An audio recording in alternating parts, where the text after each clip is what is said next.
Look at their body shapes and their dorsal fins. I heard about Semester by the Sea in 6th grade, and ever since then I've kind of had my heart set on it.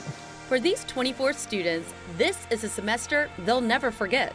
Today we were seining for fish, so we went out with our big nets and got different species of fish to look at the diversity. It's hands-on learning at its best. Oh, this is so much cooler than a lecture. You see like each individual fish, how they're different, and it's not just pictures. We could like get the hands-on experience. And they've got little prickle spines on the bottom. Graduated high school in Oklahoma. I always wanted to work in the ocean, and there's no ocean in Oklahoma. When I was touring FAU, they showed me that I could go to Harbor Branch, and that was probably one of the things that helped me choose FAU. We started Semester by the Sea in 2001. There are very few programs like this anywhere. They really get an opportunity to really find their real passion. Students start the semester as strangers, but end having formed lifelong bonds. Love that it's a small class. We are making friendships that are going to last a lifetime. Harbor Branch Oceanographic Institution is world-renowned for all of their research. I'm meeting professors that can help me, like Dr. Masterson. It's really giving me a broader sense of what I want to do. Want to spend a semester by the sea? Visit fau.edu/HBOI.